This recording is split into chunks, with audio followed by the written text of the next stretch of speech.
ain't got it. Broke, fat broke. We ain't got it.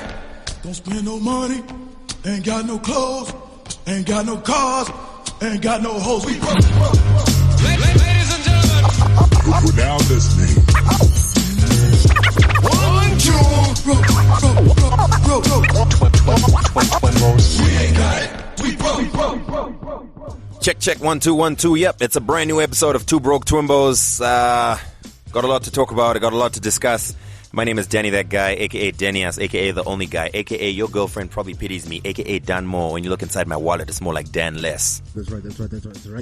And he's here with one and only, the irrefutable, the unmistakable, the unconstitutionable, the intolerable. None other than your boy Phil Chard, aka Flame Walls, the big walls, baby. It's a P. Aka Sexington Lovu, aka the problematic punts, aka DJ Mkarat, and of course the Shamwari. Ditengero Dringi. What's up, Dan? Chin chillin', you know, still in Zimbabwe, still alive. Okay. Yeah, man, I got problems, but I realized that the rest of the world got problems too, so that's cool. That's right, Dan. The whole world is seeing flames. I just want to say at this juncture, before we go any further, most of the problems in this world are caused by people who have passwords that are 1, 2, 3, 4, 5, 6. Speaking of, I was trying to log into my SoundCloud today, and apparently they got breached in a massive hack. That explains a lot. Yeah. Yeah, as you know, I get most of my music from SoundCloud because I can't afford to pay for it. Hey. I'm not even kidding. Like, if I'm handed the aux cord, I'm gonna head over on SoundCloud. So it is a bit sad, but anyway, are you able to get back in now, or? Get back into SoundCloud? Yeah, no, it was just a scary thing because when you log in, it's like, yo, your email has been compromised in a hack from another website. Now I'm thinking, which other website? Because I've got like 6 different email accounts, and I don't use the same email account and the same address for my different accounts. And I've got my primary email where I receive all my mail that I do not use for other accounts. You get what I'm saying? So in the event that someone hacks another service like SoundCloud, they can't hack into my email. Even though, like, for my email, I've got 2-factor authentication, plus I've got a 256-bit hex key password. But you never know, Dan. You never know. I feel like if someone were to listen to every episode of Two Broke Twimbos from the beginning up till now and actually note down all the relevant points and statements or whatever, they could figure out what your password is for stuff. I don't even know what my password is because I use a password manager. It's just a number of symbols and numbers and stuff. I just need to know my master password. And my master password, they'll never guess it because it's the most random shit ever. Oh, well, someone out there has got enough time on their hands to try it out. And then they got to figure out which password manager I'm using and then find out where I'm storing my master key, and then hack into that, because to get the master key you need physical access. Dude, we have like 80 episodes, dude. I'm sure some way, somehow in all these discussions, because we bare our souls, the world knows the deepest, darkest. How's SA, man? How's it going that side? It's okay, man. You know, chill vibes. I've been a little stressed lately, so I've been taking it easy. But I should be back in Zim very soon. I miss home. You know, I just want to. Yeah, you have to renew your papers. Yeah, that too. You got me. Yeah. Bastard. But yeah, I'll be back there maybe in time for the Zim Hip Hop Awards. You know, just to you know. Great. I wanted to ask about the floods, man. I hear that you guys are getting daily baths. It was actually just one day. There was one day last week. I think it was a Thursday. Yeah, it was bad. And funny enough, like where I'm staying, the floods happened on the highway, like 2 km from where I'm staying. So it was real. Lucky enough, I was broke and had no fuel. So I wasn't paying there. But had I decided I don't think you know the meaning of lucky enough. I don't. In this instance, I was lucky, fam, because if I had been on the road, it would have been curtains. Did you see the videos? I've seen the videos. A friend of mine, Karen, she was down there. Yeah. She's in Joburg. So apparently her and her family got stuck in the floods. Oh, dude, it was... Literally, you know, like when you take a bath. No, you know I don't know that feeling. Okay, listeners, when you take a bath, and let's say there's some sort of residue, lint, a hairball, piece of soap, whatever it may be, that might be in the tub with you, and the water is like spinning around that whirlpool, and it takes a little piece of whatever's in the bathtub and it starts spinning it around until it eventually goes down the drain. That's what was going on with cars on the highway. You'd literally see a full car being spun around in a whirlpool like it's a toy in a bathtub. I heard, or actually I saw, who was it? I think it was Nomzamo, who I've recently started following on Twitter. Bata. Yes. Oh yes, I've met her. She's very nice.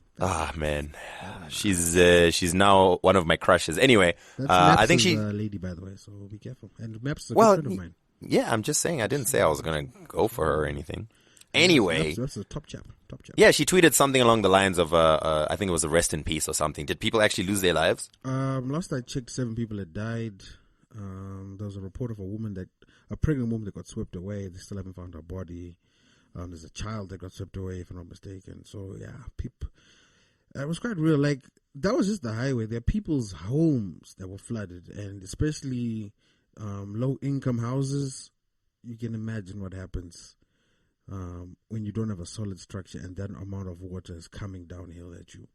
So yeah, sadly, a lot of, even just outside of the deaths, I mean, imagine coming home, your whole house is flooded, everything you own is washed away. Yeah. Late. Oh well, so at least it was just the one day, so. The second day was actually quite bad, but it wasn't as bad as the first day. The second day was hailing as well. I was like, yes. It's really coming down, fam. It's really coming down. So shout out to Master Mboro for the rain prayers. They are clearly working. And as we know, Dan, these prophets.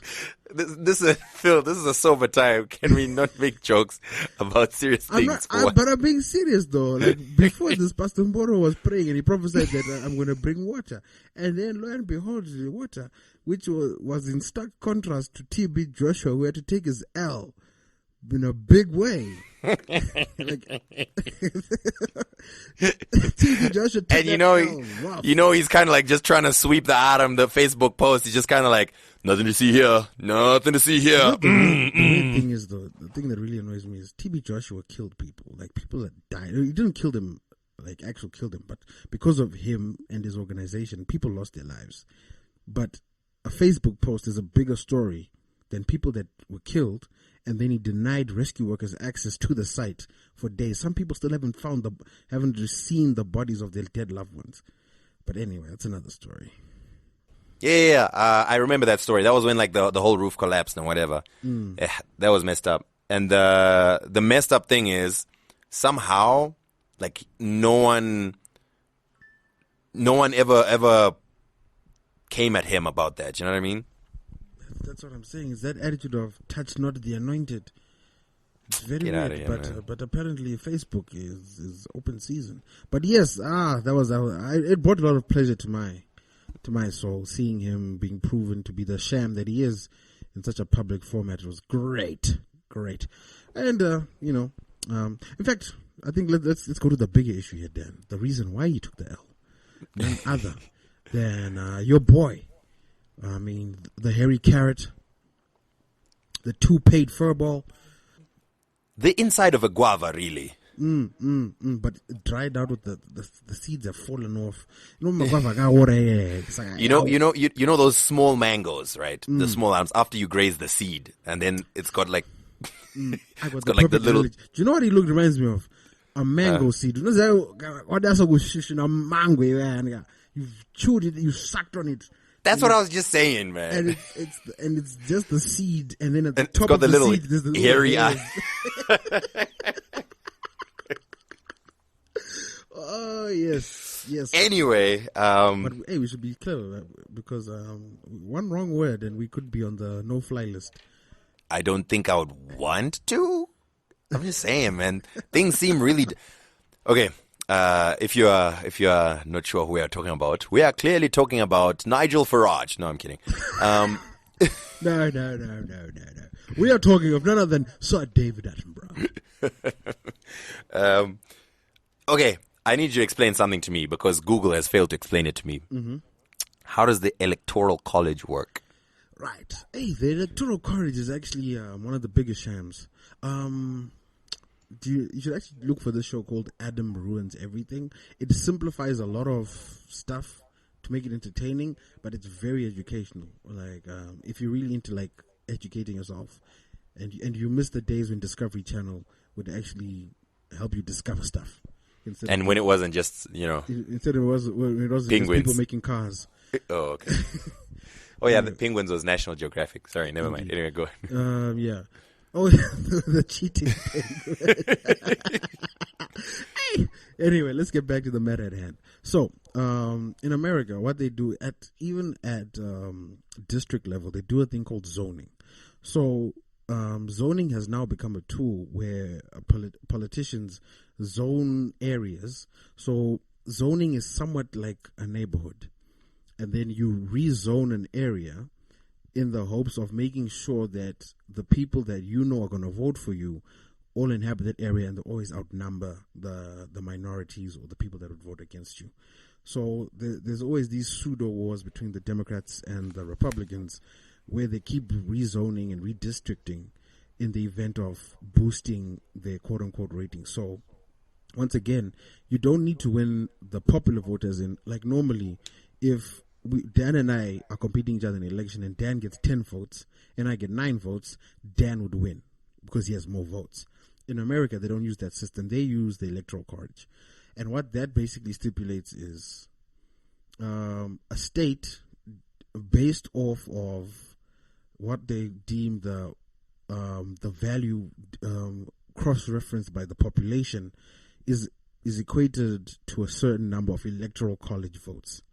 So they'll say if no matter how many votes you get in California, if you have the popular vote in California, you then get 3 points. You get what I'm saying? Okay.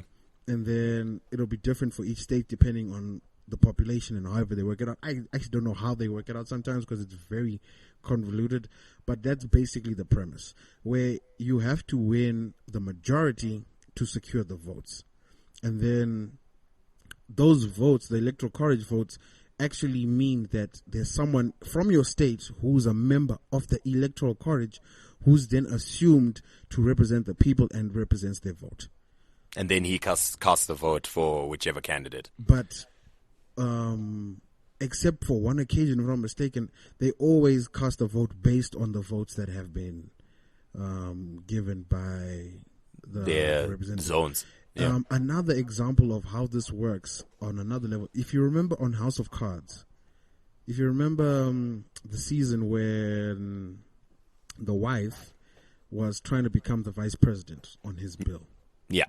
And they were lobbying the state representatives to cast their electoral college votes in that regard. So those people were assuming that they are representing the people. So what will happen is, if I represent a state, I can vote for whoever I want. But if I know that the person I'm voting for is not the person the people that voted me in don't want, it's a problem for me. But I can always, it's just a game.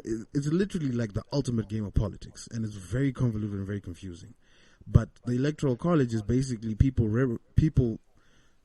voting to allow the elected officials to vote on their behalf. Basically that. So it becomes no longer a game of making sure you have the most votes. It's making sure you have the most electoral college votes, and then figuring out which states have the best zoning rights or which states have the best demographics that suit your message and how you're doing it, and then you campaign based around that. Okay. And then, how much weight does the popular vote have to the final outcome? It doesn't really. If you remember in 2000, Al Gore won the popular vote and he still lost the election because he lost the electoral college. No, I get that. But I mean, so that means there's no point. It doesn't really have...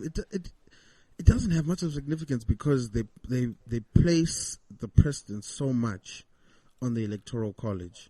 And as you can see, with the most part, because America is a two-party system, it's always... When it really goes down to the wire, it literally always goes down to the wire. And the popular vote was literally separated by less than 1 million people, if not even less. Because I think the last count, the separation was around 500,000, but they still had 6 million votes to count or something.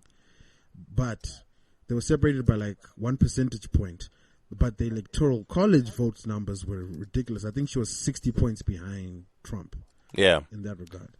So yeah, But like she won the popular vote, but like it was exactly. like by 200,000. Yeah, what was the figure? I can't remember what it was. they were still they're still counting, but I remember checking yesterday. They're still counting in some districts, but because of the way the American polling system works, those votes don't really matter anymore because all the other areas have reported where the electoral college votes matter have reported and projected that Trump is the winner. Oh well, so here we go. Donald Trump to the White House. Yeah. Skirt. I don't know, man. I don't like. It's so funny how almost everyone else looking from the outside is like, but why? I don't know, man. I'm just so surprised that it's gotten to this. I'm not. To be honest, I'm really not. Hey, man, dude, he's like, you would think, like, I understand that the majority of Americans, I read an article that tried to explain why did Donald Trump win. And it spoke about how all the polls, all the visibility, everything online, everything media was focused on urban areas. But no one really looked at the smaller cities and the rural areas outside those urban areas. And there where a whole bunch of poorer class whites live. And they perhaps don't have a full understanding of the economy, of politics and whatever. All they know is for the past 8 years, we've had this black president who's just been running the country into the ground. I'm sure they poor. wouldn't use such decent language, but carry on. Yeah. Well, clearly I'm censoring it. Yeah, and just, I mean, like, I'm poor, so it must be his fault. And then along comes someone who has no clear policy. I'm sorry, I didn't come across any clear policy. And all he says is... Go to his website. There's no clear policy. Yeah, and all he says is, these guys are making you poor. And they're like, yeah, they are making us poor. Down with the niggers or whatever it is. And... Okay, Clayton Bigsby.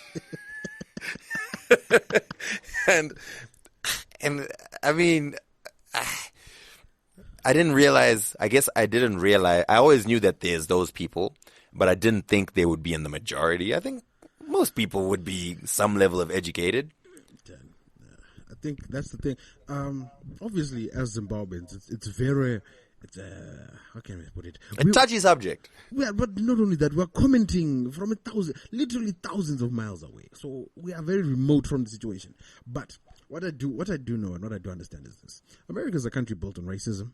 It's built on murder. It's built on genocide. It's built on atrocities. It's built on oppressing black and brown people.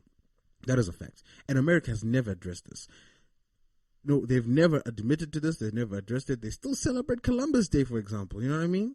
So, just based off that, it's got a long-standing history dating back 500 years of oppression and murder and genocide, if not longer than that. And that oppression, murder, and genocide has breeded the quote-unquote American dream. So bread. Oh, yes, exactly. It's loafed the American dream. So, based off that, everything, all the privileges that Americans enjoy today, because of the suffering incurred or the oppression imparted upon to the minorities, quote-unquote minorities. And people don't want to accept this, don't want to realize it. So they always feel that, and America's always been telling us, no, we're now in a post-racial world, racism doesn't exist, blah. But the fact remains that racism is very well and alive, and people are very insecure, especially people in power, because if you subconsciously know that you took whatever you had illegally or unfairly, there's always that fear that's going to be taken away from you. And not only that, the people that you took your privilege away from are going to reclaim it in the same way you took it from them. You know what I'm saying? So you're always, it's like if you steal a cake, you know what I'm saying? You are going to be defensive. Like, hey, this cake, I want, no one must touch this cake. No. If anyone asks you for something, no, it's my cake. But you know, that's assuming. I don't think most of these people even have any recognition that they're the oppressors. No, I think, but like I said, it's all been ingrained into them. So on top of that, you then have you then have all the Jim Crow mentality that's been ingrained into us, even here in Africa and in Zimbabwe and in South Africa. We see it again, where blacks are lazy, blacks are violent, and in media, the blacks are coming to take our jobs, the Mexicans are coming to take our jobs. We need to protect what we have, the American dream. We're losing money because of welfare and drug addicts and so forth and so forth. You know what I mean? So it's always the demonization of a certain minority and the upliftment of the white majority in America. So people are very insecure about that, especially now because of capitalism. The way capitalism is designed is the majority of people do not get any real service. They don't stand a real chance to lift themselves outside of poverty, or even just from being the working class to even get to the level of the bourgeoisie. You know what I mean? So the majority of people in America are white, and they're not educated because America's got a terrible education system. So they're going to be frustrated. They're going to be like, okay, I'm hearing all this about the black people and the brown people, and I don't have a job, and I can't take my child to college now, but I'm a quote-unquote hardworking person, so I need someone to blame, and I can't blame myself because I'm doing it quote-unquote the right way. You know what I mean?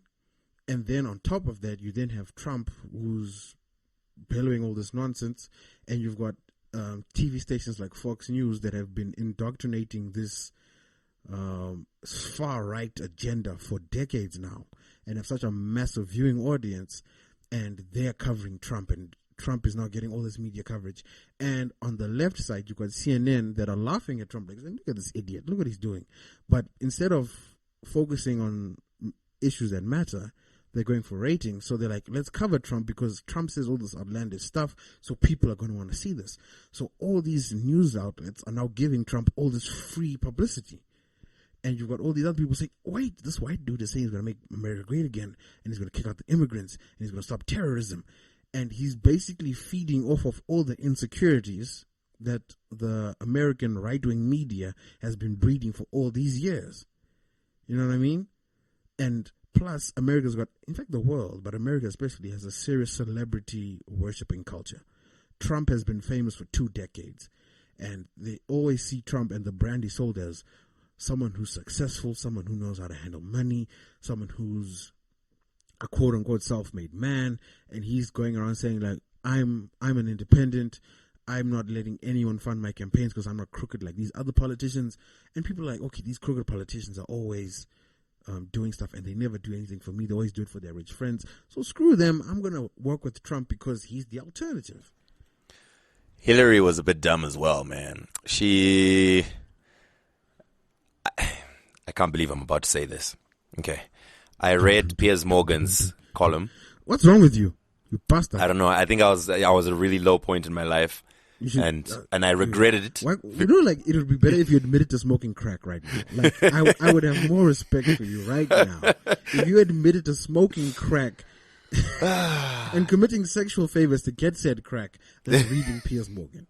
But anyway, carry on. Anyway, so I read his column, and he had it was straight after the Donald Trump's win, and he was basically talking about how I told you so, as it was as annoying as you'd expect it to be. Of course, it's Piers Morgan. The one thing he said though was Hillary Clinton was smug. For her, it was impossible for her to lose to this idiot, and all the polls are showing me that I'm winning. And I mean, come on, listen to the rubbish, listen to the utter crap that's coming out of his mouth. There's no way I'm losing to this. And you could see it in her body language, in her face. It's the only time in my life I've ever agreed with Piers Morgan. And it was just one line in his whole article. So, listen, if you have to stone me, I understand. I will, if we meet in the streets and you just give me a one-handed slap across the face, and then I start arguing and I want to come at you and you're like, no, it's because you read Piers Morgan, I will understand and I'll say nothing. However, yeah, but I mean, it's kind of true, and you could see even like in the debates, you know, she handled the debate like a pro, like someone who's been in politics, of course.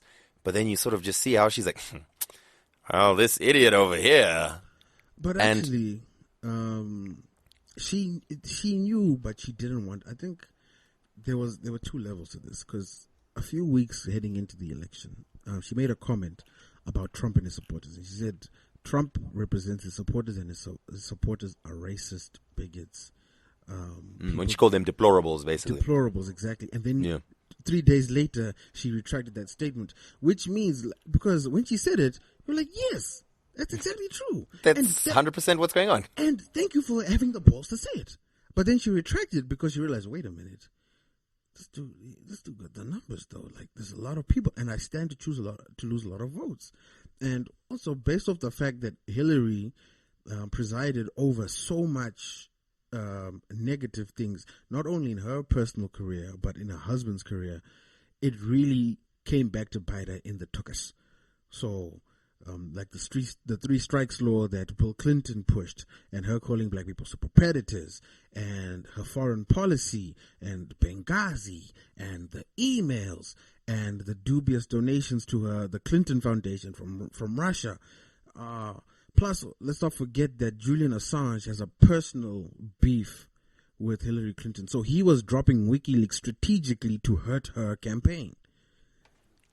Yeah. Also, I think over and above that, I think more significant than all of that, because that would have swung a couple of... I think that kind of thing would have made people vote for Gary Johnson or... What's her name? Linda, whatever the hell her name is. Those independent candidates had... there's a they had... We're really going to ruin this episode because it's going to be too serious, but... No. We'll get over it. We just got to get past this because it's happened. Yeah, if you delve into the way American politics works, right? American politics, in my opinion, and let me emphasize this, my opinion, it's a pony show. It's a front, because it doesn't matter who is elected, because they're still representing who put them in power. And the way the American voting system works is you've got a law that was instituted a couple of years ago that allows super PACs. So basically, what this means is, if I'm running for power, and Dan is the richest man in Zimbabwe, and he wants to support me, he can literally throw as much money as he wants behind my campaign, and he doesn't have to reveal that he's throwing money behind my campaign. So what this then does is, and once again, Dan, if you're giving me $1 billion so that I become president, you're clearly doing that with the expectation that you're going to get $1 billion or more in return based off what I do for you when I'm in power, correct? Yeah. So that's what happens with the American government, where you've got literally billions upon billions and billions of dollars being thrown in campaigns. So it stands to reason, like even if you don't want to believe in quote unquote the Illuminati or whatever it may be, but if you just use your common sense, if someone puts $50 billion behind a president being elected, clearly they are doing so on the expectation that they're going to get a return larger than that once that person is in power. And if you analyze what went down, especially with the Obama campaign, the Bush campaigns, Gore campaigns, a lot of these big companies that represent big oil and big pharma, they back both candidates to hedge their bets. So they don't care who wins, because no matter who wins, they're still going to push their agenda in power. Mm-hmm. And there's a lot of other stuff deeper, like if you look at what lobbying does, and what the lobbyists do in Washington, it's really shady. And it's a whole new level of corruption that Africa is not even yet to understand, because Americans literally are corrupt in front of everyone. And some way, somehow, people think it's legal. When if someone in Africa, if a millionaire or billionaire were to fund the next presidential candidate in, let's say, Nigeria, people would be like, wait, what? Why? How? You know what I mean? But in America, it's okay. And based off that, it doesn't really matter who's in power. They're still the American machine and what it does across the world, and how it literally exploits smaller nations and is a bully, is going to continue. And you can even see it now with Trump, because Trump was saying all this outlandish stuff to get elected. Now that he's in power, in the less than a week that he's been in power, he's already reneged on 2 major campaign promises. And he's starting to drift more center, because you've got to keep that mask on. You can't have people seeing America for what it quote unquote truly is, because it's bad for business. I think also over and above that, there's a general global shift away from, there's a standard template, if you will, for a politician. And you know what I mean? Highly educated, smooth talker, doesn't say anything outlandish, stays down the middle, etc. A Hillary Clinton, basically. Yeah, Hillary Clinton ain't charismatic in any manner. Yeah, not necessarily charismatic, but, can speak. Doesn't do anything outlandish. Promises 1 + 1 = 2. You know what I mean? Nothing out of the ordinary. That's how it's always been. That's any standard politician anyway. But then look what happened in the UK with Brexit. Do you know what I mean? Here's something that seems so obvious. I mean, David Cameron staked his whole career on it. He was like, there's no way people want this. Listen. The funny thing is that a court just proved that Cameron was wrong to do what he did. Cameron resigned for nothing. What an idiot. Anyway, carry on. Yeah, but I mean, it shows that. So here, anyone would think that, this is what you want. You want someone who knows what they're doing to run with this whole politics thing. And they had this whole Brexit referendum, and people voted to leave. And then it's like, wait, do you understand what you're voting for? And afterwards, everyone's like, no, all I know is I just don't want it to continue the way it was. It's like, no, but what you've just voted for is to leave the EU, which means that you no longer have the economic advantages of it. You no longer have the travel advantages included. And now you're going to have to renegotiate everything. You've literally ruined your economy. Oh, all I know is I just didn't want it to continue the way it was. And I think it's the same way in the United States, that people did not even understand anything about the real politics behind it and the effects of what they're voting in and whatever. And I'm saying this without bringing in race, because I know race was probably the biggest issue involved here. But just looking at a different angle as well, is that all these people were like, you know what, we don't want the usual policy. We don't want things to continue as they are. And so they just voted for an alternative without really realizing that, are you voting for something that will help you or not? It's just, I don't know what I'm voting for as long as it's not what it's always been. It was so stupid to me to hear people say, man, Hillary Clinton is so corrupt. She has this email thing. Yeah, she's a politician, but if we're going to talk about you haven't even seen your candidate's tax returns.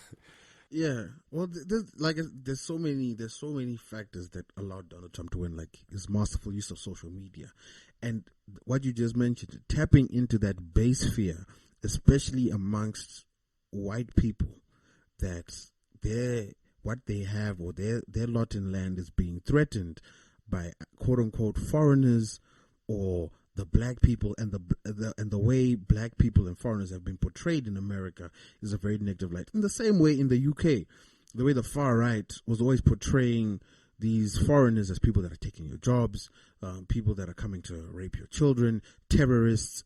So you tapping into those base fears.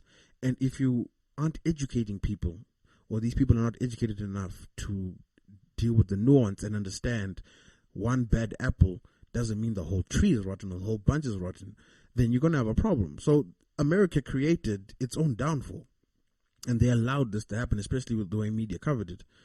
So, and on top of that, you've got a lot of educated people that I've also been reading that understand that the American electoral system is broken.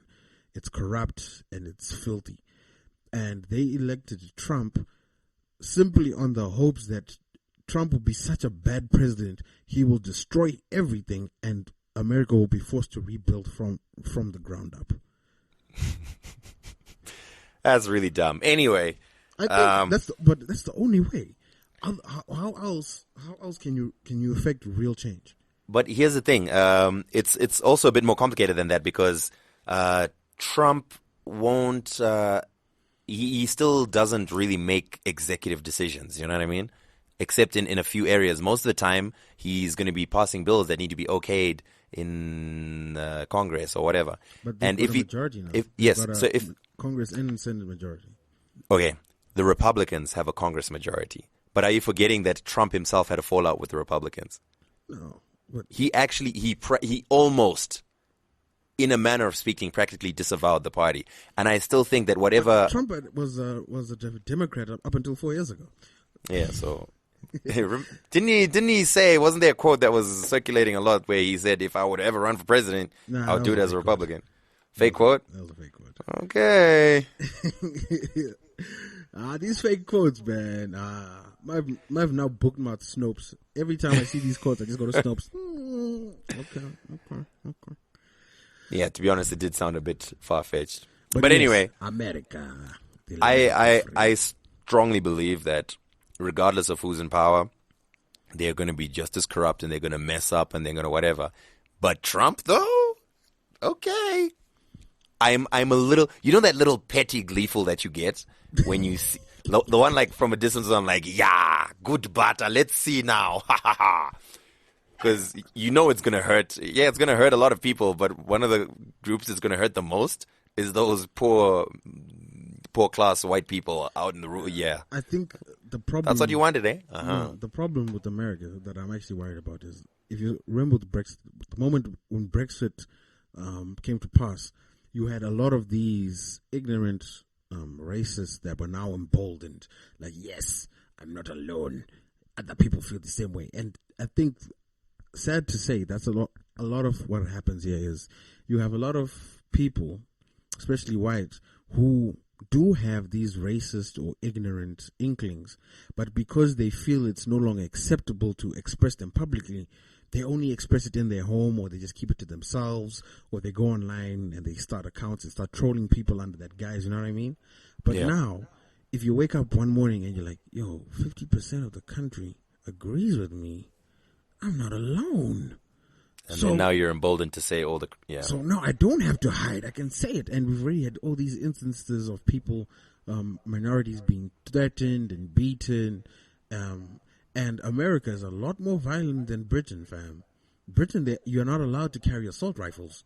America, they celebrate with assault rifles. So you can imagine when tensions really start to flare up, what might happen.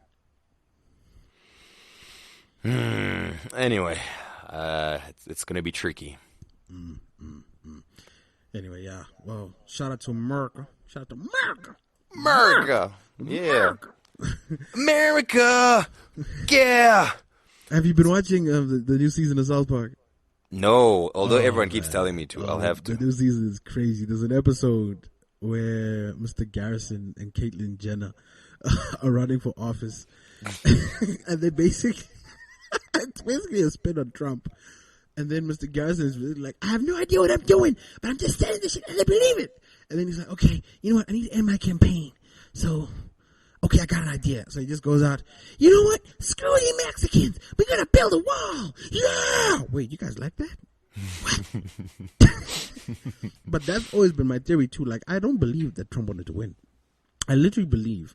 it was my theory a while back. I think I spoke to you about it or someone else, but my theory was always that Trump just wanted to run and say all these outlandish things, appeal to a certain, the radical right, and then once his publicity had reached a certain peak, he'd naturally be voted out because he was deliberately saying all these outlandish things just to piss people off, get media coverage, but let people know, yo, I'm not a good candidate. You know, I'm an idiot. Don't vote for me, but give me the free press. And he played that game very well. I think What he underestimated was that there were so many idiots in the country, and he was like, what? These people are buying all this. Like, I don't have a policy. I'm just saying gibberish. I would believe that theory if we didn't have records and footage of Trump going back 2 decades. No, but what I'm saying is... As in, you know he's not that smart. Like, I've always like, no, there's no way he's that dumb. He's kind of like, you can tell he's smart and he's playing a game. Then you like chill for a bit and you're like, but wait, what was he like on this? And you realize that, no. Okay, let me ask you, let me say something to you, right? If you're the CEO of a company... Yeah. Mm-hmm, and you're an intelligent man, you are top drawer, smart. And we know a lot of people like this. But your company goes broke, bankrupt, millions of people lose their money. Do we say that you're a smart person but unlucky, or do we say that you're a bad CEO? Bad CEO. You know what I mean? Because the buck stops at the top. Now, let's look at Trump. Granted, he's filed for bankruptcy 3 times.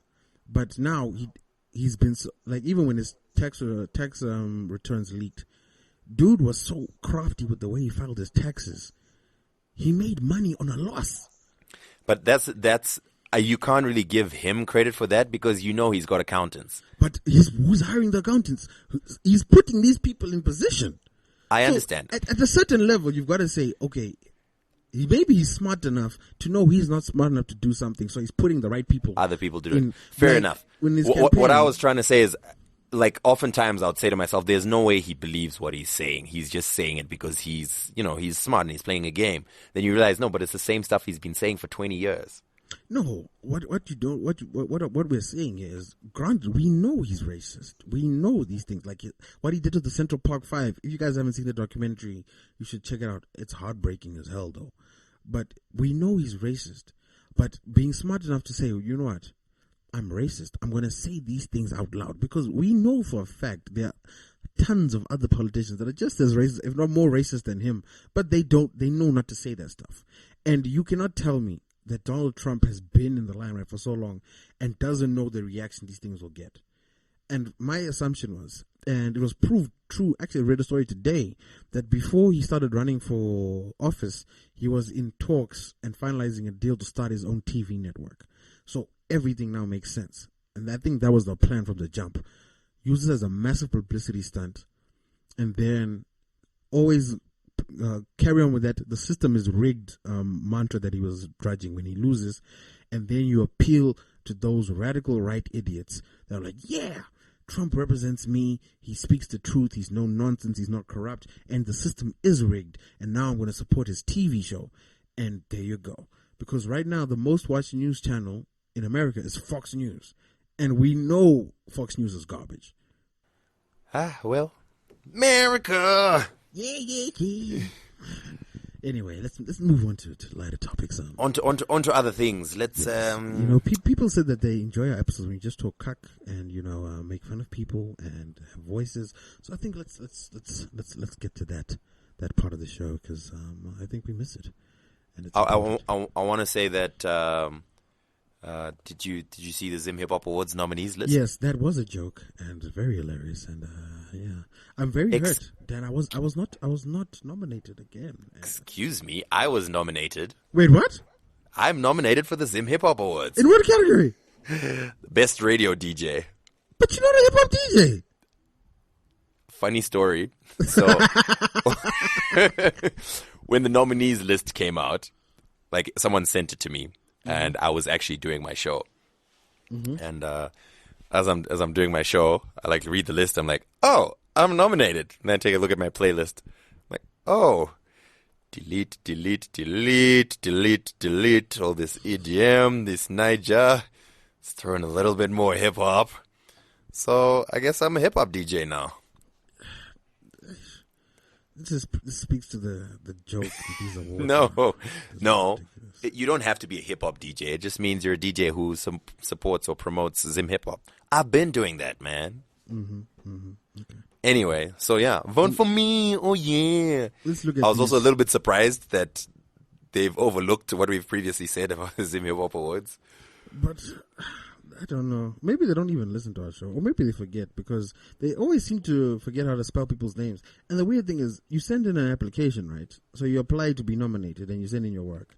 And I'm sure along within that nomination form, there's a spot that says, what is your artist name? And the person spells their name. So why can't you just copy that name? Just literally copy paste, fam. That's all you got to do. And they still mess it up. So let's go through the nominees here. We've got Best Diaspora. Nominated is Charisma. And here's the joke. The joke of the year, YBK. What are you laughing at? Dude, what has YBK done? YBK has dropped like 2 songs. They've all been garbage. Okay, before you even get there, before we even talk about like the stuff that we can actually relate to, best group. Did you see the list for that one? Hold on, let me scroll down and get to that one. People's Choice, best video, best first, best underground, best TV. Control Tribe, Berg Boys, Winner Circle, $sign Music, and Yedu Entertainment. What the hell are these people? Control Tribe, I think I know. No, is it Control Tribe? I know of Berg Boys. It's the only one I know of these Winner 5. Circle, $sign Group, Yedu Entertainment. Sometimes it's okay just to say, guys, this year the nominees are not inspiring us. Then for best female, we've got Black Pearl. What has Black Pearl dropped this year? She hasn't done anything this year, right? She hasn't. Is Blackpill changed her name. She's not Blackpill anymore. I remember this. She changed her name to something else. She's gone like totally Christian now. Tiara, Dice. Okay, you know what? Dice has dropped some good videos, but her bars are struggle. Straight. Don't say that about Dice. Can I tell you something? Struggle. So Dice posted a picture of her and me on her Instagram. I didn't realize. All I saw is that my Instagram followers were shooting up for 2 days. It was I'm like, what the hell is going on? And I just couldn't see the notification that said, Dice tagged you in a photo. All I saw is just, I'm like, what happened? Am I featured on something? Why? What's going on? Until I eventually traced it and I was like, damn, Dice posted me up on her item and she's got a following, man. So because she's got a lot of followers on Instagram, that somehow improves her rap skills? She gave me some Instagram followers, but she cute, so... Yeah, it's great to know that you're such an impartial judge, Dan. It's great. Great. Right, let's go through this. Best dance, okay, no, not really our forte. Best collab. 8L featuring Toki Nini. 8L in his struggle bus. No, DJ first of all... My blesser. Someone asked, how is my Nini nominated and Rakanaka is not? That's another question for another day. Junior Brown featuring Calvin Amen remix. Okay, that's fair. 10 Diamond and Jeezy Botsano. Mablesa was quite the track, though. I don't know why they spelled DJ Towers wrong, but anyway. Because they're idiots, Dan. I think we've established this. Botsano. Didn't Botsano also have Simba tags? It did also have Simba tags, yeah. The official version on his album. Wasn't it 10 Diamond and Simba tags, not Jeezy? When he first released it, was 10 Diamond, Simba tags, Botsano, and then the album version has Jeezy on it. But the album isn't out, so I don't understand.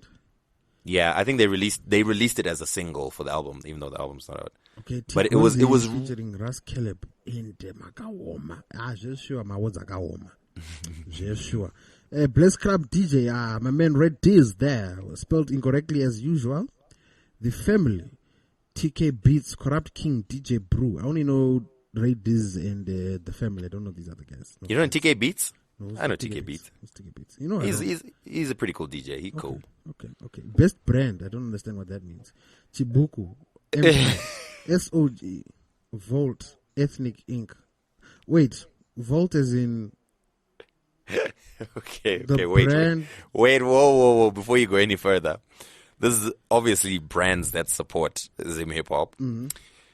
So Volt could either be a misspelling of the makeup brand Vault, or it's more likely it's going to be the venue. You know, the new venue that opened up on 6th and somewhere, which is actually Vault. You mean the venue that's owned by the guys that run the Zim Hip Hop Awards?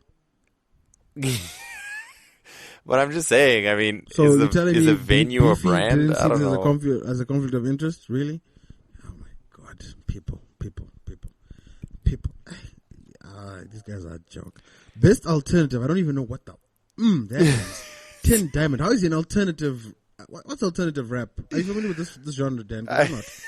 Do they have guitars? Is it like Foo Fighters rapping over songs now? What the hell? So there's 10 Diamond. There's Titan. Okay, Tag. this is what best alternative is, and I don't have a definition. I'm just working with the names that I see here. I just wish 10 Diamond wasn't the first on the list, because then it might be more obvious. I think there were a lot of artists that people aren't quite sure is hip-hop. So they were like, you know what? Rather than say best hip-hop, we're going to give them alternative hip-hop label and therefore include them in the Hip-Hop Awards, even though some people might question whether it's pure hip-hop. That's nonsensical. I can understand if they said the best urban grooves, because XQ's inclusion would then make sense there. But once again, alternative. What? You can say best urban grooves because that is an alternative form of hip hop that is very unique to Zimbabwe. That would make a lot of sense. And in that regard, 10 Diamond and Tags are definitely not alternative. Not alternative. Titan is, by all intents and purposes, a rapper. He might be doing it in a abstract way. Yeah. But he's a rapper. He's rapping. He might be doing over pop songs, but he's rapping. He's not singing. Okay, some of the times he is. But by all intents and purposes, he's a rapper. Let's go to the best album, The Contagious. The Contagious. Did you hear the voice note that Stunner did? No. Would you like to hear it? Yes, please send it to me. Let me play it right here because he had I love I Stunner's noticed voice he's not notes. nominated. He's not nominated. Yeah, he's nominated for Best Male, but not Best Album. I and thought he's- King's Villa 2 was a mixtape. It's an album? It's an album, yeah. Okay. Look, I don't know if you're going to hear this. Let me do this. Yeah, you should be able to hear it, I think. You know what? Let me just play it from my phone. That's easier than what I was about to do. Okay, here we go. I'm pressing play. I hope it's not a raunchy voice note that you mixed up because that'd be weird.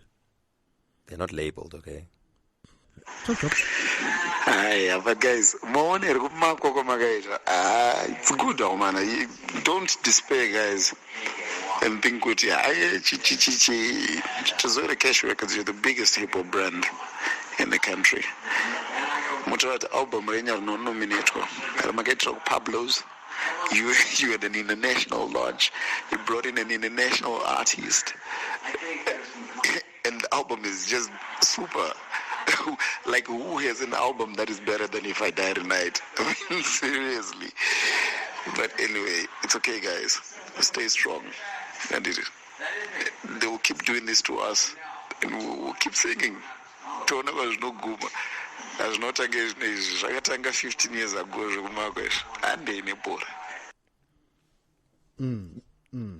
Strong words from... Okay, let me be very frank and honest. It's on my to listen list. I've fallen so behind on a lot of reviews, so I have not sampled this album yet, but I do have it on my list. So I've now been galvanized and motivated to sample the project forthwith and henceforth. I have sampled it, not as in-depth as I would have liked to. And of that, something that I had, I do believe it deserves a nomination. I wouldn't say it is Album of the Year, but definitely a nomination. I don't know. Yeah. So, okay, just looking at this. T-Gon's Hip Hop Ghetto, Kelvin Planet Vin.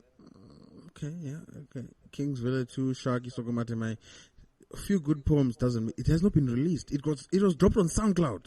Yeah, For and 2 only days. as a listening, but yeah, it hasn't been released. It hasn't been released. I tell you, why are we giving these guys so much media time? Because let me be frank and honest. And it's not even personal, this is just factual. The Zim Hip Hop Awards continue to be absolute matushi. Wow. Pardon my French. That's not necessary, Phil. I mean, come on, I was nominated. I mean, Yeah, whatever. They do not. I mean, year after year, how can things like this continue to happen, fam? How? Hey, is YBK the dude in SA? Dude, Oh, snap. Sorry, I forgot, sorry. That Mbada rich kid that is throwing his I money every forgot. which way. Oh, snap. It's so funny. What do you think YBK was? I was trying to remember. Who's YBK again? Oh, snap. Wait. You got, dude, did you watch the episode on Who's the Rich Kids? Where he took Nomuzi into his studio and she was asking about what songs they've created, and then he went silent. Oh, wow. Okay, cool. Sorry. Brain fart. I now know who YBK is. Anyway, yeah, look, I'm despite the nomination, which I'm very grateful for. I have videos. Best videos. Oh, yeah, let's talk about that. So Dice featuring Kelvin Red. That was a dope video, actually. Yes. That was a good video. Ma Obama, Charisma, She's a Pipe, Stunner featuring Saford, Script Mula, Inyanga. I'm not familiar with that one. Manyonza featuring Tags and J-Mac, Kuchaga Marie. No, that's not the one. I'm not familiar with that one either. Script Mula. So you're telling me, I'm forgetting his name. The dude that saw this video at Genius's house. The one,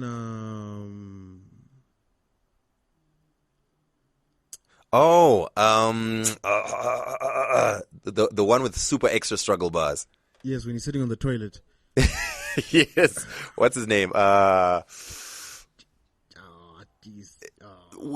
in the video basically he has babes in the pool Yes.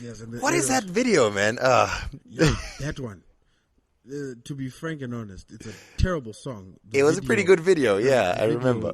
Was very, very, very decent, and it deserved some shine. It might be from last year though. Yeah, I think it was from last year. And if I remember correctly, it might have been nominated last year. What was the name of that thing, man? No, if I remember correctly, oh yeah, wait. If I'm not mistaken, last year it was nominated before it even came out, and we were like, huh? Yeah. Yeah, but okay. So basically, they're slim pickings. In my opinion, Takura should have been nominated twice, yeah, but that's 2 videos. Well, in all fairness, I mean, it's neither here nor there. Let's move on, shall we? Let's move on to best song we've covered, best club DJ we've covered, best journalist. Tafadzo Zimoye from the Herald, Leroy Zenga from the Herald. Okay, I hate talking about journalists because they'll inevitably end up coming to write about you. Mm-hmm. But, good Lord, Tafadzo Zimoye's articles, they really grind my gears. Wait, let me see if she's on. Is Tafadzo the girl? I don't know if it's a he or she. I just see the name signed under his. Oh, man, it really stresses my life. Sure, I don't know this person in case I send them press releases. No, it's fine. I don't know them. Yeah, screw Tafadzo. Yeah. He did a post about a very angry post about themed parties, and he was basically saying, why do you throw a themed party when you know some people can't afford to buy the themed clothing or whatever to come to it? That's clearly very exclusive and elitist. I can understand. But then what he failed to counter with that notion is that if it's my party and I am not a government institution, that's exactly the right to invite who the hell I want to. Not only do you invite who you want to, you can have the party as you want. If someone decides I want to have an all-white, he was basically bashing the all-white parties. I think this was recent, soon after Queen V's one, and I think that's why Genius will never invite him, because he does things like this. And I was like, dude, what? The reasoning you're using is so flawed. How is this even in a newspaper? Anyway, speaking of typos, these guys cannot copy and paste, and the spell check does not work. Let me give you an example then. So, in the best verse category, we have GZE Imandu, the second verse, Junior Brown Tongogara, the third verse. Then we have Brain G. Brain G. So no, spell check clearly works. They clearly wrote this on a phone. Yes, Brain G. Skiri first what I don't know. Kelvin Mafects. They don't specify which verse now. They've given up on the verses. Shaki Garaipasi. So I guess maybe it's one verse. I don't know. The whole song is the verse of the year. And hey, question. When you say best verse, isn't that normally a reference to a feature? It's not a big deal, I guess, but I'm just asking. Up to interpretation and how they specify it. You could say the best verse, but also, having an award show centered around 16 bars. It's very reductionist, to say the least. Best hip hop hustle. We've got Takura, Junior Brown, Aware, Kelvin, and Pro Beats. Now, I'm familiar with Awa's work, but hip hop hustle? Yeah, she's been pushing. She got she got several endorsements, I think, or something like that. And I was like, really? Damn, okay. Cool. Takura, obviously, he's been on his hustle. Junior Brown got the endorsements from Tel One, from Chibuku, from there's another one. Tel One, Chibuku. Oh, Astro Mobile. Oh, you got Astro Mobile as well. Nice. Yeah. So he's actually eating off of this hip hop thing. So shout out to him. Despite the fact that he hasn't released music, that's good. And then we've got best online media. We've got Focus Meg with a K, Zim Buzz, Eben Kalksha, Shona Boy, Zim Tainment. And once again, Spectrum spelled incorrectly.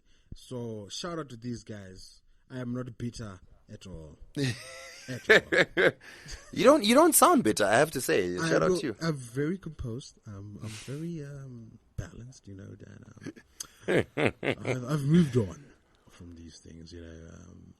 I mean, really, what are we doing, Dan? I mean, Do you know what? you know, the funny thing is, Yeah. no, it's funny. I find it funny. You know, I just find it funny, you know, that I got the best blog in Africa, but it's not like the best blog in Zimbabwe. You know, I just find that funny. But anyway, let's move on. It Was technically the second best, the last round of votes, but you know what? Whatever. That's not important.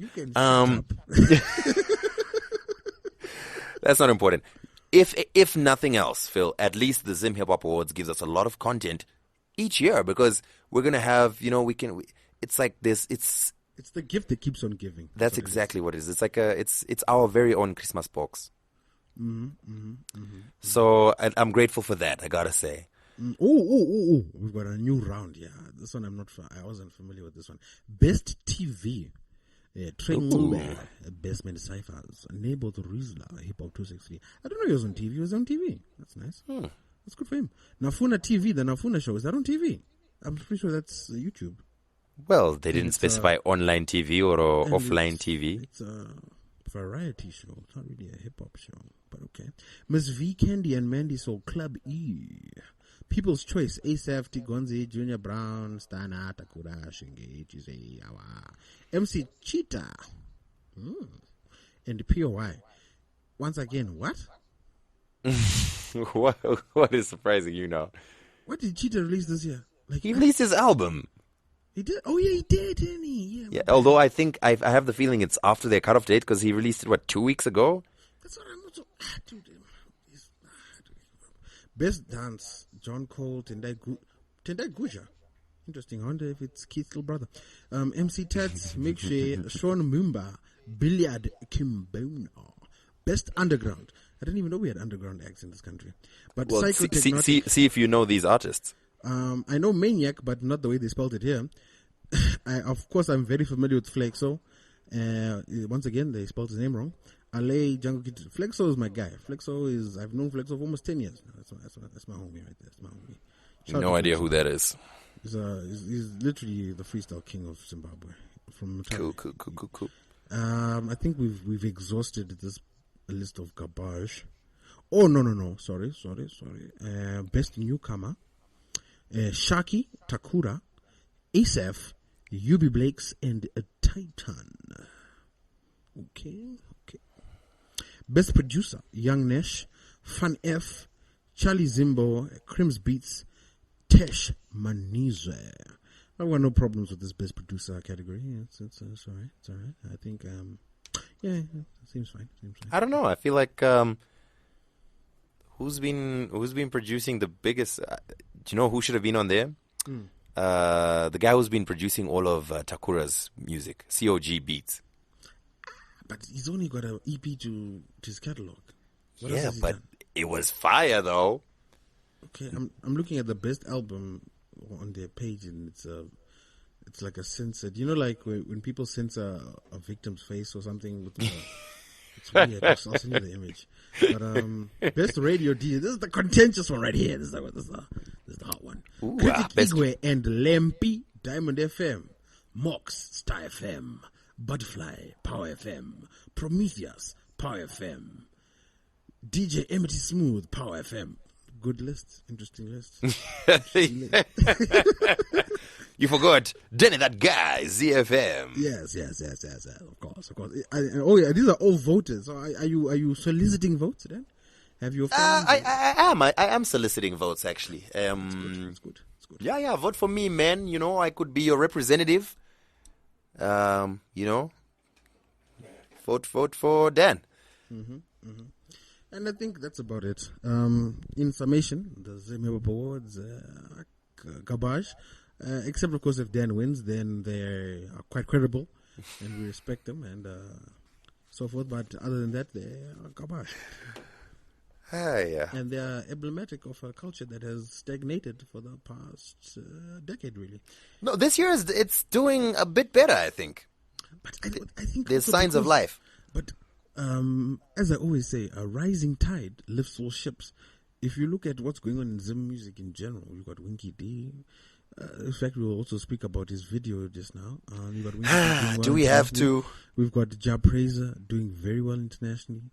So I think it forced people to jack up, and you got guys like Kelvin, who's whatever you might say about Kelvin's lyricism, which I find a little dodgy at times. What I cannot deny is his work ethic. That dude works his butt off, and in the past 2 years, I don't think there's been any Zim hip hop act that's been as consistent as him. Where he makes sure he's always got new music, he makes sure he's improving his live performance, and he's grinding. So shout out to him for that. Takura, obviously, I think the success of Soul Africa bled into his solo career, and he was able to use that as a kickstart to get his thing going, and he's going to be doing very well. But besides that, like, who else can we talk about? Who else can we say, yeah, these guys are really pushing things forward in a major way? One person I'm going to mention, T-Gons. He's been doing very poorly in terms of marketing, branding, the business side and whatever. But he's built himself quite the following. I'm quite impressed, actually. He's built himself quite the following, like in the ghettos and stuff. So T-Gons is done something. He's not. I'm still very disappointed with a lot of stuff he's done, but he's made a few strides. Someone else to mention, Jeezy, obviously. Man, every time he puts a track out, I'm just like, damn.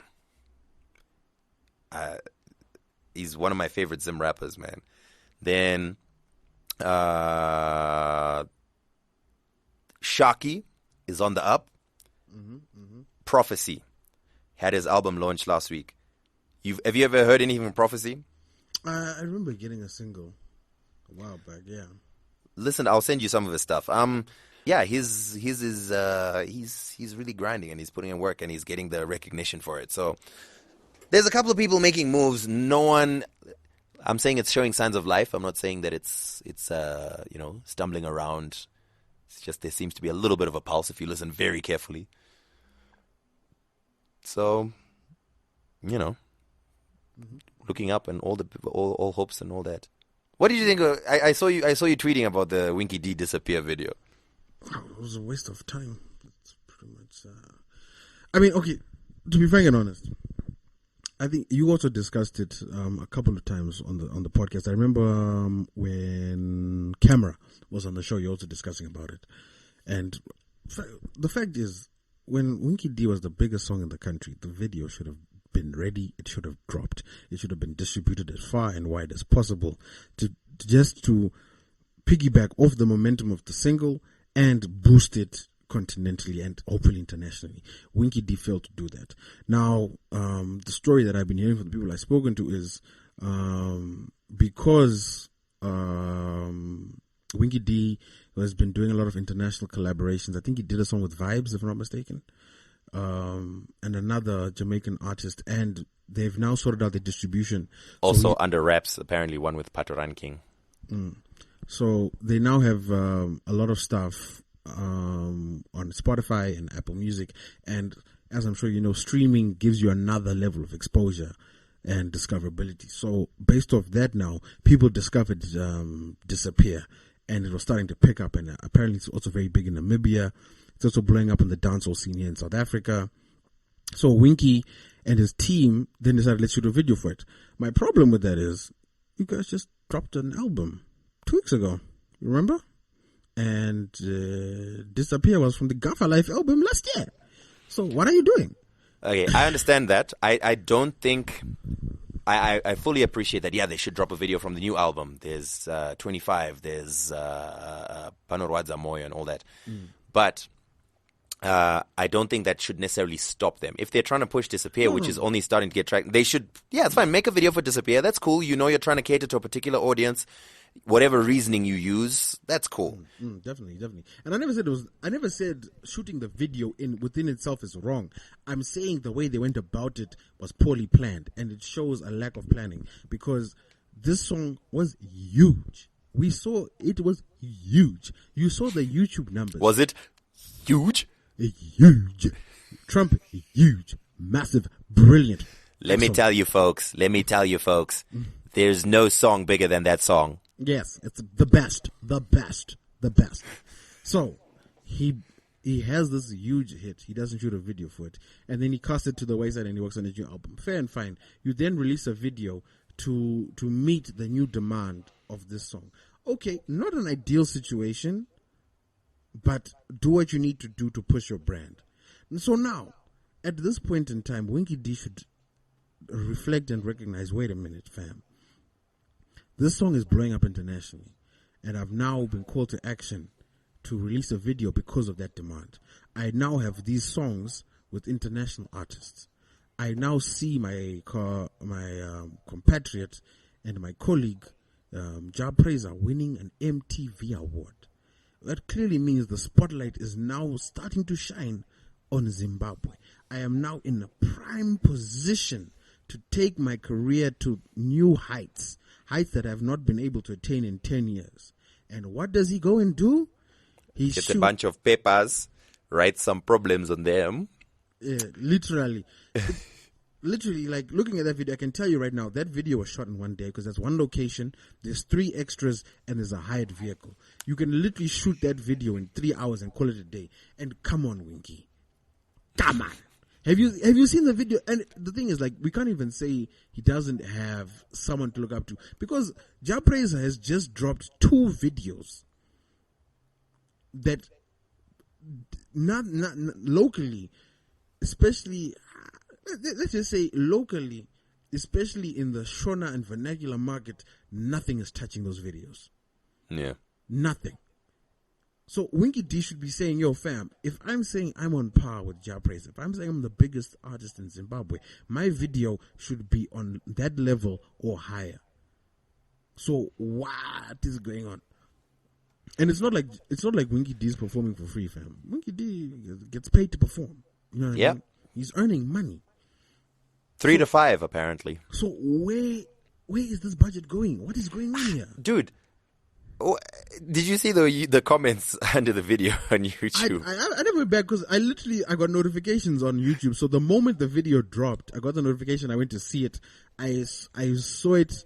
I was disappointed. I commented on it. I moved on with my life because I was like, Winky, you let me down. It's so entertaining and also heartbreaking. You need to just go see the comments. Oh my gosh. Hey, and Zimbabweans on YouTube are anyway, it's sitting on 38,000 views, so that's kind of disappointing.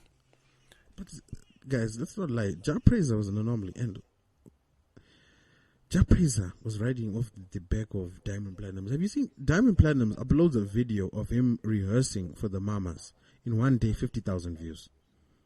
Yeah. I'm just looking at Winky D's subscribers. Where are the numbers? That's another thing. Look at Winky D's YouTube page. If you look at how regularly he updates it. He has not updated that page in 2 albums. Fam. Well, no, he put up all the songs from the new album. Yeah. It's audio. Now. Yeah. But I'm talking about before. Yeah. It was quiet. Anyway, look, I'm very disappointed in the video. I understand the reasoning he used as to why he's put out a video now, a year later. It's not for us. We're not the target market. Cool, whatever. But still, it's a crappy video, bro. How you make a reflective, thinking, whatever video about a song that was so clearly a party song? Let's play a game of there's actually quite a ton of comments right here. Yo, let's look at some of them. We've got one here from Watigwin Magota. They don't know anything about music. Song inonetsa kuisa video anyway. Pane mboko. Hey, my way. Taura neze satanism. Alo el. Mai wako Jawano Roya. Wakambofamba uchiti udza here Winky mdara, although akatadza vids anyway. Tell the it goes on. So tell obviously, the so-called free man to see Winky for live performance, not live performance in good things. The background behind that is that Freeman is known for dope videos. Like, he's always got these really funny. They're not like clean, well shot or whatever, but they're just they're fun and they're entertaining and you just laugh watching and you enjoy it. So people were saying, go and ask Freeman how to make a video if you don't know how to make a video. So it's funny that he says, when the stands come to defend their fave, and then it's like, anyway, although I got a video anyway, but still, So, I mean, there's nothing to... And I don't know what the big man was thinking, because the video is plain as flour, lol. Anyway, Zanzi from Blessing Zhao.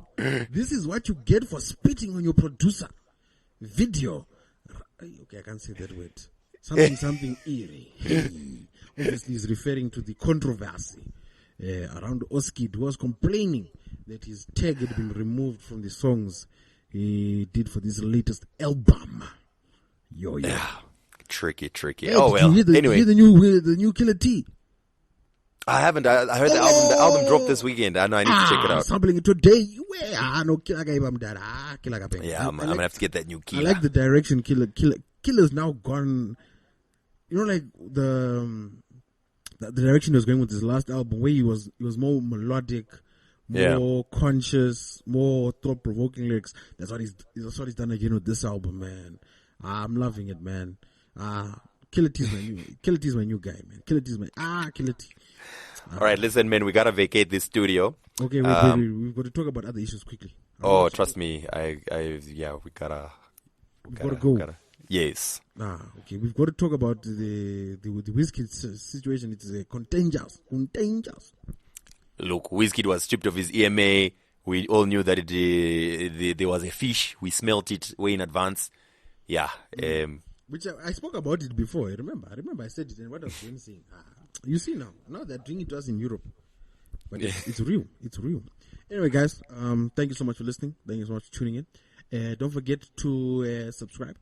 To like us on Facebook, follow us on Twitter, Two Broke Twimbos, Danny that guy at Phil Chard. Don't forget, if you want to donate to the podcast, you can do so via PayPal. Just send a donation to donate@twobroke-twimbos.com. That is donate@twobroke-twimbos.com. We really do need it, especially in this cash crisis. Yes, please. And of course, the likes and the follows and the subscriptions, all of that really assist. Shout out to all of you, really. Thank you very much for tuning in. Yes. And yes, since we are all for nepotism, I think we'll play out with Ray Diz's new single, just to, Cool. Yes. What did you think of the single then, actually? I really like it, actually. It's pretty cool. And the Fat Man Scoop intro was a nice touch. Yes. We're out here, Dan. We're out here. Don't worry. I've got quite a few drops that you guys will be like, because I'm hobnobbing with the big wigs. Yeah, well, so pass them through. On that note, we out. Yo, what's up, y'all? This is Fat Man Scoop, and you're rocking with Africa's most lit DJ, the most lit DJ Ray Diz. Let's go. Ooh, yeah.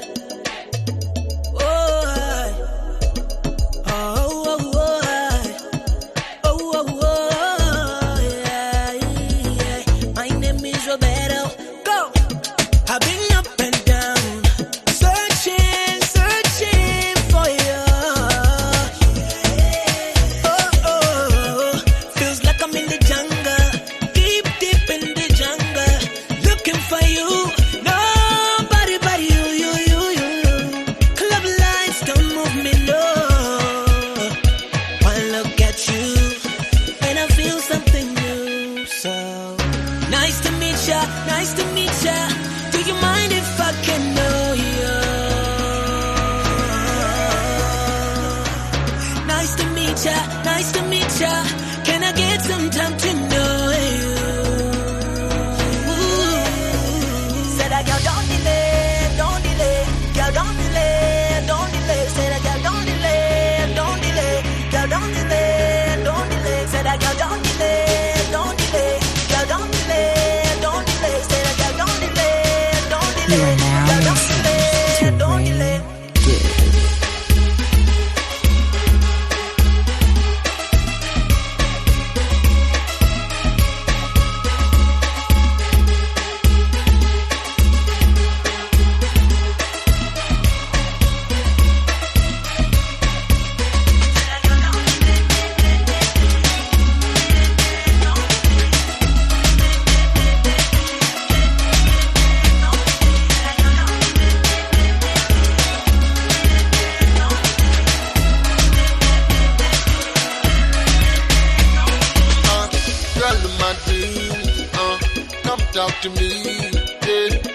them be real, no matter what it is. Bad man now flee, especially from a pretty face. And no matter what, girl, I can't erase. On and on and on and on. You keep playing through my mind. What's your name, girl? What's your number? Patashika Abana Kuramba. How about we meet up or something? Oh, baby, feeling so lucky.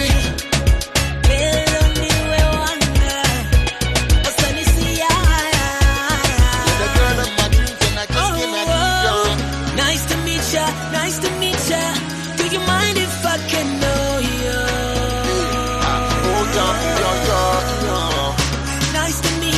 Nice to meet ya.